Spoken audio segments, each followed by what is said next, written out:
Bom dia, eu me chamo Maria de Fátima Vanderlei Gomes de Sá, sou aluna da disciplina de Didática de Ensino Superior em 2, pelo curso de pós-graduação em Cirurgia. Nesse primeiro momento, eu quero agradecer a doutor Rodrigo Lira, professor da cadeira de Didática, pelo estímulo ao estudo dessa temática, né, desse tema. Foi uma semana muito desafiadora para mim, porque eu, nesses últimos dias, nessa última semana, eu tive uma virose muito grande e ainda estou me recuperando. Então, se acontecer algum momento que eu tenha crise de tosse nessa explanação, eu peço desculpas logo, porque às vezes eu não tenho como evitar.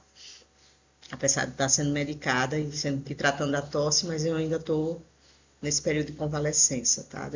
De uma faringite que eu tive. Então, a gente vai começar a falar sobre a questão dos objetivos do aprendizado, né? Através da taxonomia de Bloom, que é um tema que foi dado para ser abordado por Dr. Rodrigo nessa aula de hoje, e falar um pouco sobre os domínios dessa taxonomia, de como se dá a sedimentação desse processo de aprendizado.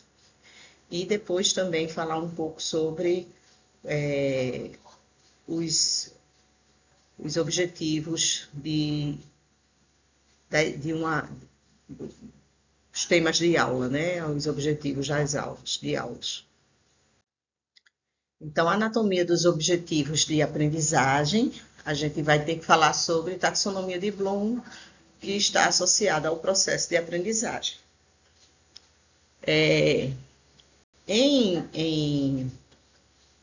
1948, um grupo de psicólogos liderados por Benjamin Bloom, que faziam parte da Associação Americana de Psicologia, APA, eles começam a elaborar um sistema de classificação de objetivos e planejamento educacional. Qual é o grande diferencial desse pensamento de Benjamin Bloom e colaboradores? É trabalhar os objetivos de aprendizado e ter uma forma como quantificar e avaliar a questão do aprendizado desse corpo docente, né? No caso, os alunos, eles vão ser avaliados dentro de uma escala evolutiva do ganho do conhecimento, da sedimentação e até da criação. Então, esse nome taxonomia vem justamente dessa divisão e subdivisão que Bloom consegue fazer em relação ao processo de aprendizagem. E isso é muito importante porque antigamente a forma antes dessa taxonomia, antes desse estudo de Bloom, dessa sistemática dele, o processo era muito subjetivo. Os professores, o corpo docente, eles não tinham como quantificar o ganho de sedimentação do conteúdo. Eram processos muito na base do que eu acho que a turma ganhou, eu acho que o aprendizado foi bom, eu acho que conseguimos chegar nesse ponto. Então, assim, agora, não, depois da taxonomia de Bloom, do ano de 56, porque ele começa em 48, mas ele só termina essa classificação em 1956. Daí em diante, a gente tem uma outra proposta de avaliar o conteúdo o aprendizado dos conteúdos, né? Então, a contribuição da taxonomia de Bloom é justamente essa, o estabelecimento de critérios que facilitem a objetividade e rompam com a subjetividade do processo avaliativo, colaborar na elaboração de provas como instrumentos que aproximam a avaliação de uma prática de investigação e oportunidade de aprendizagem. Os domínios da taxonomia de Bloom. Então, Bloom divide esses marcos de aprendizado em critérios, né? Em domínios, desculpa, em domínios. Ele fala do domínio cognitivo, do domínio afetivo e do domínio psicomotor. O domínio cognitivo é justamente a parte da sedimentação desse conteúdo que é entregue ao aluno, por parte do aluno, em níveis. O domínio cognitivo vai ser explanado bem especificamente nos próximos slides, e ele é muito importante porque ele é a parte do que fica sedimentado como conhecimento no aluno. Conhecimento de produção literária, de produção, de aplicação de problemas, de criação. Então, tudo começa com o reconhecimento, com a compreensão, com a análise, a avaliação, até o criar. Então, são seis subcategorias, que eu vou falar especificamente em cada uma, mas já fica essa primeira ideia de que tem a ver com o aprendizado propriamente dito, a parte da cognição, do entender, do compreender e da aplicação de todo o conteúdo que foi aprendido. O domínio afetivo é justamente aquele momento, aquele domínio da afetividade do aluno em relação ao conteúdo passado. É o entusiasmo, é a vontade de aprender, a tranquilidade do aluno em saber que está aprendendo direito o conteúdo, de que ele é leve, de que ele é de fácil... Ele, apesar da dificuldade do aprendizado, porque de ter que passar por todas as etapas do aprendizado do domínio cognitivo, o aluno faz questão, ele tem gosto em se aprofundar no conteúdo programático.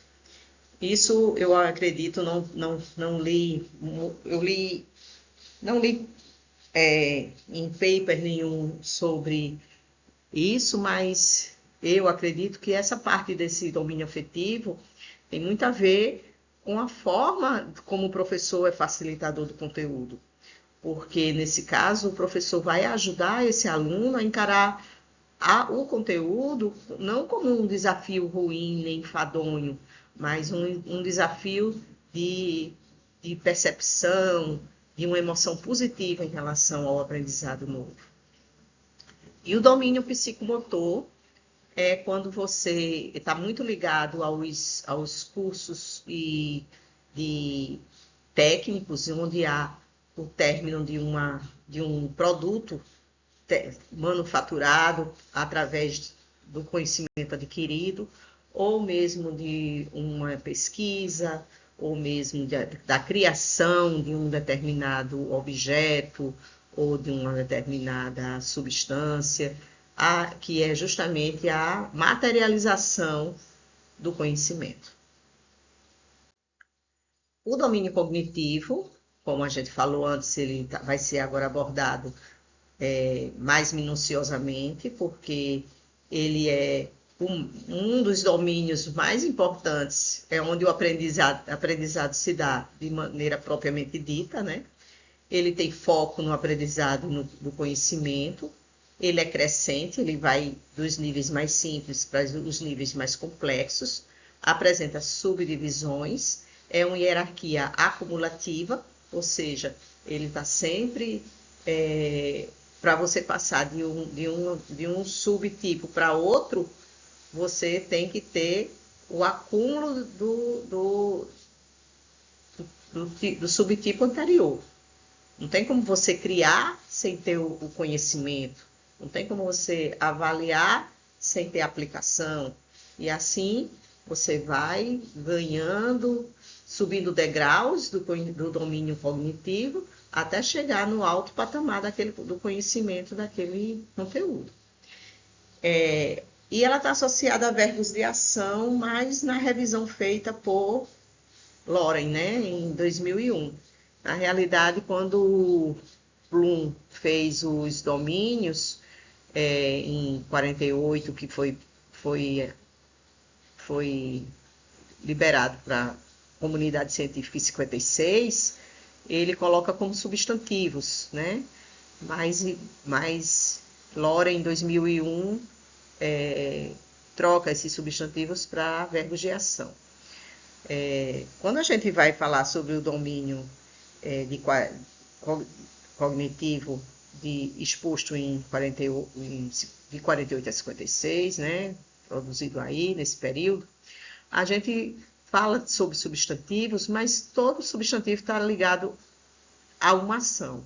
Ele não vai ser uma coisa só de substantivo, ele tem a ação para poder haver o ganho, né, daquele domínio.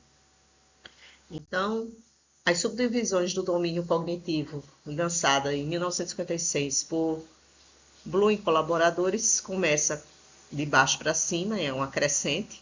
A primeira é o conhecimento, a segunda a compreensão, a terceira a aplicação, a quarta análise, a sexta síntese e a quinta síntese e a sexta avaliação.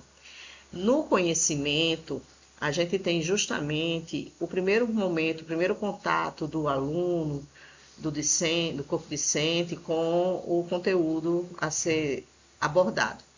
É o momento em que o professor vai fazer as suas considerações, os seus conceitos, e o aluno vai ter que, ele está associado à lembrança, à memória do aluno. Ele vai fazer com que o aluno vai ter que lembrar do que foi dito como conceito básico desse conhecimento.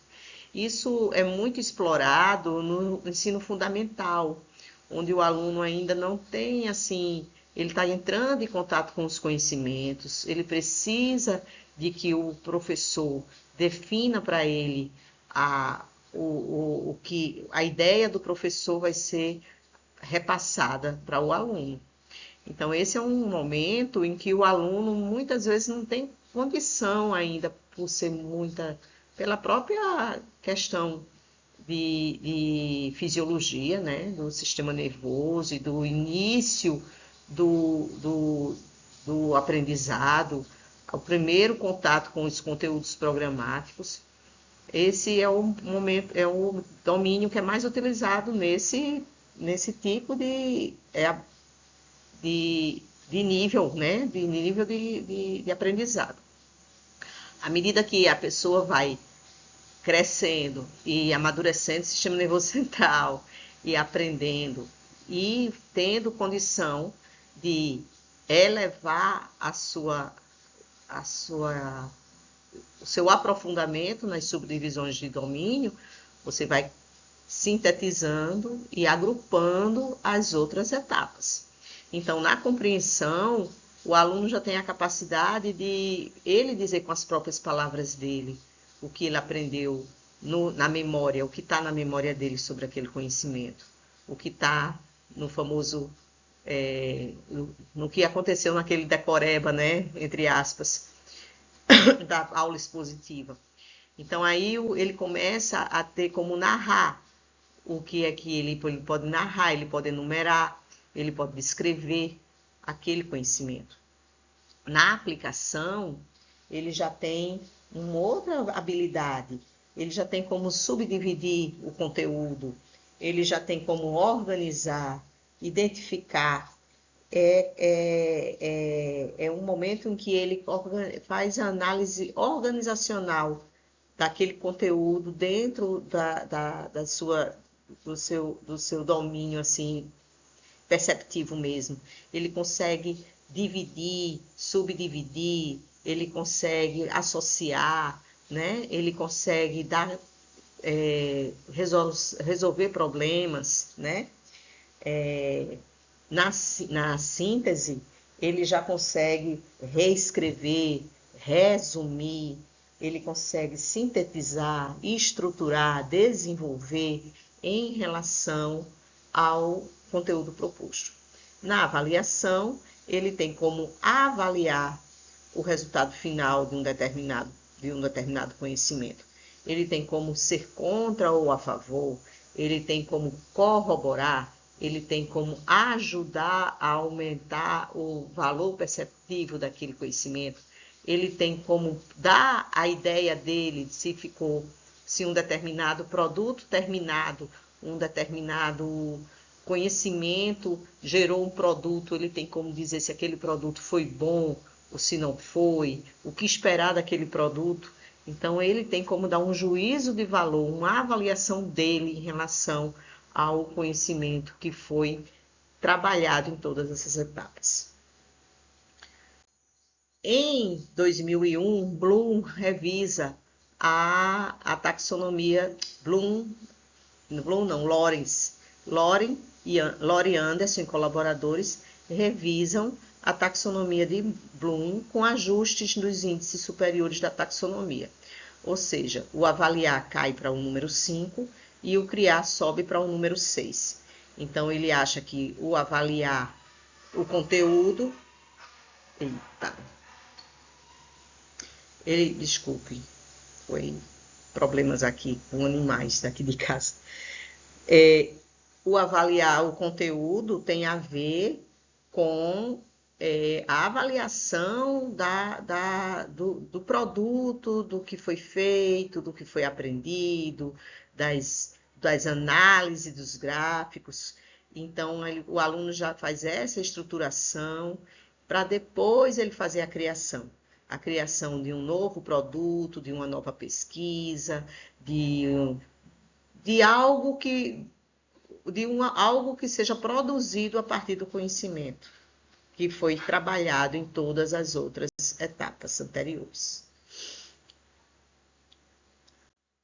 Bem, essa é a minha percepção em relação à taxonomia de Bloom e sua forma revisada. A gente sabe que existe ainda uma subdivisão feita por Lawrence da taxonomia revisada e que eu não tive condição de me aprofundar ainda mais ainda, acho que fica para um outro momento também, né? O tema proposto foi esse pelo professor, aqui está a referência bibliográfica. Eu, além dessa referência, eu trabalhei também em alguns videoaulas do YouTube de professores de mestrado da PUC do Rio Grande do Sul sobre didática em taxonomia. E acredito foi muito enriquecedor para mim essas 2 semanas, porque eu entrei em contato com uma temática que eu não conhecia de jeito nenhum. Foi tudo muito novo para mim. Foi muito desafiador pelo processo de doença que eu enfrentei e tendo que trabalhar. Não tive como deixar de fazer nada na minha vida por causa dessa doença, mas que foi de um grande ganho. Eu aprendi muito. Eu agora entendo o porquê de provas mais difíceis que acontecem justamente quando os enunciados exigem uma avaliação, uma síntese maior, né? Uma avaliação, uma análise maior do conhecimento. Eu acredito que a gente passou por essa parte de taxonomia de Bloom, as 6 etapas nessas 2 semanas, porque eu entrei em contato com o conhecimento, eu fiz a compreensão, eu fiz a análise, eu fiz comparações sobre o que é o aprender e o sedimentar e o criar, e eu própria já consegui fazer essa apresentação. Eu usei o método audiovisual como ferramenta, eu fui em busca de outros métodos digitais. Então, assim, foi umas 2 semanas de mudança, assim, para uma pessoa como eu, né, que sou muito mais médica do que estudante hoje em dia, e estou retornando à banca de estudo no mestrado e foi bom para mim, foi muito bom. Tenho muito que agradecer ao professor Rodrigo e a compreensão dos colegas.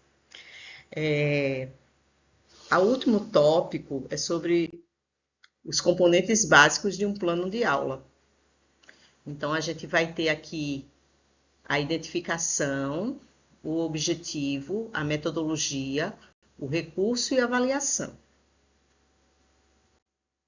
A identificação do plano de aula é você pegar a aula e passar por todas essas etapas do plano, né? Uma delas é a identificação. É você colocar o nome da instituição, o nome do curso, o ano letivo, o bimestre, o nome do professor, a área de conhecimento, a carga horária, o tema da aula, que é o assunto, o conteúdo programático e o tópico, a sequência a ser apresentada. O objetivo é o conteúdo da aula, que ela se propõe, porque ela se propõe e como esse conteúdo vai ser passado, né?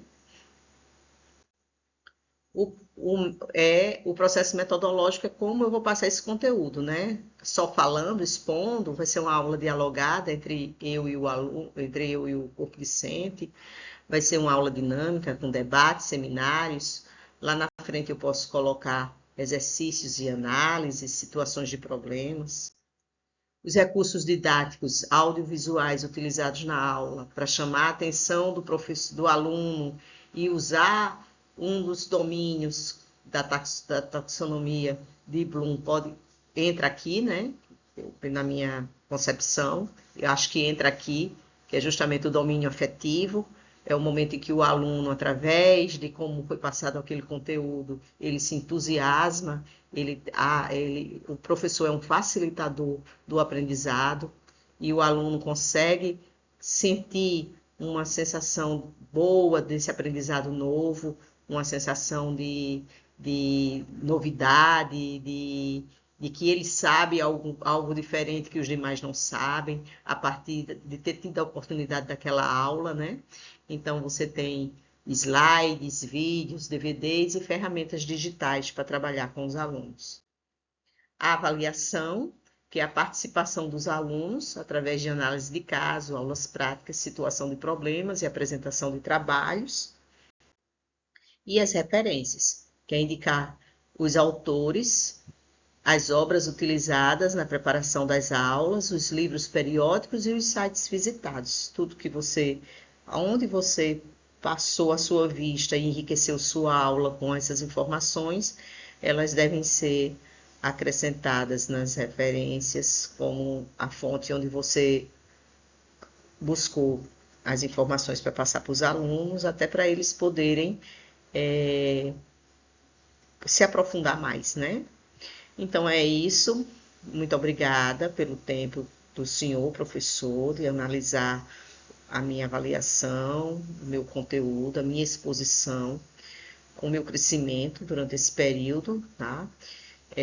Nesses primeiros 15 dias de disciplina. Eu só tenho a agradecer e acredito que ainda vou aprender muito mais, porque estamos só começando nossa caminhada, né? Muito obrigada por tudo e até em breve.